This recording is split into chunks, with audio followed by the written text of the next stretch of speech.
এই ব্যবসাটা পুরো সরকারের, আমরা জাস্ট কমিশন এজেন্ট। আমাদেরকে যতক্ষণ দেবে, যতক্ষণ আমাদের নিঃশ্বাস আছে ততক্ষণ আমরা সার্ভিস দেবো। আপনাদের মাধ্যমে সরকার সহ তথা সবাইকে জানাতে বলছি, পেট্রোল পাম্পে পর্যাপ্ত নিরাপত্তা দিতে হবে। বাস্তবতার নিরিখে সামঞ্জস্যপূর্ণ তেল সরবরাহ নিশ্চিত করতে হবে। বর্তমান পরিস্থিতিতে বাস্তবতার আলোকে ক্রেতা সাধারণকে সচেতন ও ধৈর্যশীল আচরণ করতে হবে। পেট্রোল পাম্পে ট্যাঙ্ক শূন্য অবস্থায় তেল নিতে ক্রেতাদের হুমকি দিয়ে খাওয়া থেকে বিরত থাকতে হবে। তেল নাই তারপরে এসে ঢালে রাখবেন না। 5 নম্বর, পেট্রোল পাম্প মধ্যে তেল বিক্রির সময়সীমা সকাল 7টা থেকে রাত 8টা পর্যন্ত করতে বলা হয়েছে।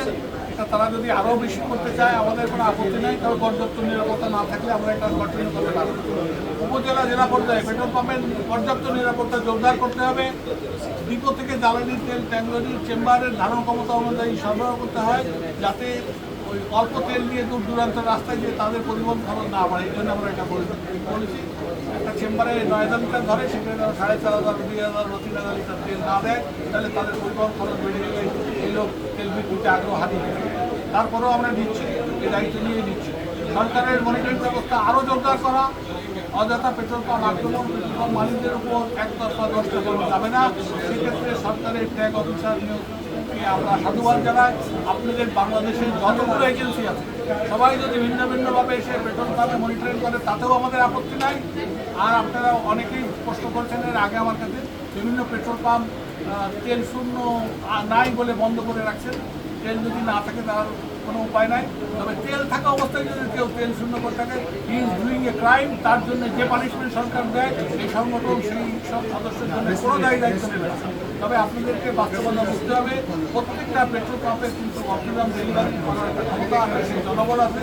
এর অতিরিক্ত চাপ তাদের উপর পড়লে তারা দিশা হয়ে যাবে, তারা সঠিকভাবে সুস্থ মডেল করতে পারবে। আমি মনে হয় সব কিছু পরিষ্কার করতে পারি।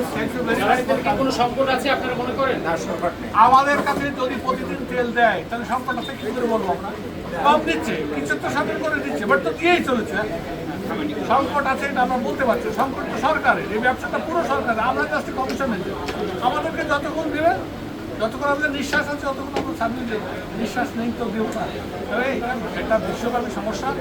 আমাদের লোকজনের কারো মানে ধৈর্যও নাই, সঠিকভাবে নেওয়ার কোনো আগ্রহ নাই।